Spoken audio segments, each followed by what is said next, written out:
सबसे चर्चित विषय है गार। और गार यानी गुड एकेडमिक रिकॉर्ड क्या है? अभी की भर्ती के अनुसार जो आज 2 नवंबर को विज्ञप्ति जारी हुई है, उस विज्ञप्ति के अनुसार गुड एकेडमिक रिकॉर्ड क्या है, उस पर सबसे पहले मैं आपको बता दूं कि गुड एकेडमिक रिकॉर्ड है। इसमें इन्होंने क्या बताया है, मोटे तौर पर साथियों इसमें इन्होंने बात की है, वो बात की है कि जो हमारी पीजी हो, स्नातकोत्तर जिस विषय में हम हैं, हमने पीजी की डिग्री ले रखी है, उसमें हमारे 55% मार्क्स होने चाहिए। लास्ट में सार रूप में मैं बात करूंगा, पूरा एक एक पॉइंट पे करूंगा। पहले सामान्य बात है, इसके साथ में इन्होंने क्या कहा है कि हमारी कक्षा 10वीं, कक्षा 12वीं और स्नातक यानी 3 परीक्षाएं होगी, 3 बड़ी परीक्षाएं होगी साथियों। कौन सी?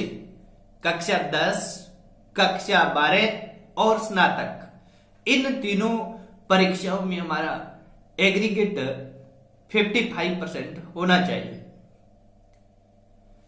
ये तो सामान्य भाषा में जो हमारे प्रचलित हैं वो हैं, पर इसमें बहुत सी छूट आई है साथियों। इस बार बहुत से अभ्यर्थी इसमें सम्मिलित होने वाले हैं। उसमें क्या है कि अपने को ध्यान रखना है कि कक्षा 10 और 12 में से किसी एक परीक्षा में न्यूनतम 50% होने चाहिए, किसी एक में 50 से कम हो सकते हैं। ध्यान रखना है, कक्षा 10 और 12 में से किसी एक परीक्षा में न्यूनतम 50% होने चाहिए और किसी एक में 50 से भी कम हो सकते हैं। और ग्रेजुएशन जो स्नातक है उसमें न्यूनतम 50% होने चाहिए। और तीनों का एग्रीगेट मिला है, यानी टोटल कुल पूर्णांक तीनों परीक्षाओं के, कौन कौन सी परीक्षाओं के, कक्षा 10, कक्षा 12 और स्नातक की परीक्षा, और प्राप्तांक, उनका एग्रीगेट जो आना चाहिए वो 55% से ऊपर होना चाहिए एक सामान्य अभ्यर्थी के लिए है। अब इसमें कुछ छूट का प्रावधान है। छूट का प्रावधान क्या है? छूट का प्रावधान ये है कि इन्होंने 5 कैटेगरी दी है। कौन सी?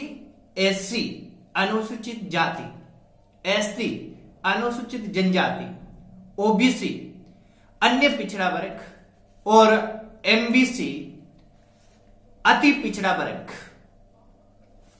इसके साथ में निःशक्त जन, जिनको सामान्य तौर पर हम विशेष योग्य जन कह देते हैं, निःशक्त जन हैं, इनको भी सम्मिलित किया गया है। यानी एससी, एसटी, ओबीसी, एमबीसी और निःशक्त जन, ये जो 5 कैटेगरी है, इन 5 कैटेगरी में हमारी जो टोटल प्राप्तांक है उसमें 5% की छूट दी गई है। यानी जो एग्रीगेट हमारे होने चाहिए 55%, अगर इन 5 कैटेगरियों से हम संबंधित हैं तो हमारे अगर एग्रीगेट 50% भी बन रहे हैं तो हम इसके लिए योग्य हैं, एलिजिबल है।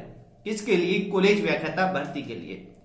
यानी क्या करना है, कुल मिला के एक बार और दोहरान कर देता हूं मैं कि आपके 10वीं या 12वीं में से एक में 50% हो, एक में 50% से कम हो तो चलेगा, ग्रेजुएशन में न्यूनतम 50% हो और एग्रीगेट आपका 55% हो। ये तो सामान्य विद्यार्थी के लिए है। अगर आप एससी, एसटी, एमबीसी, ओबीसी और निःशक्त जन इन 5 कैटेगरियों में आ रहे हैं तो एग्रीगेट आपका 50% है, तो आप योग्य हैं।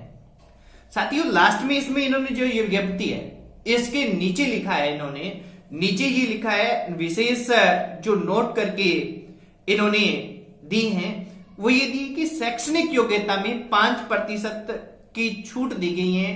किनको? ये जो 5 कैटेगरी है, शैक्षणिक योग्यता में एमए भी आती है, पीजी भी आती है, क्योंकि शैक्षणिक योग्यता पूरी की बात की है इन्होंने। तो जैसे कि हम अगर एससी में हैं, एसटी में हैं, ओबीसी में हैं, एमबीसी में हैं या निःशक्त जन वर्ग में आते हैं तो हमारे क्या है कि एमए में 50% हो, ग्रेजुएशन में 50% हो और 10वीं या 12वीं में से एक में 50% हो, एक में कम हो तो भी चलेगा।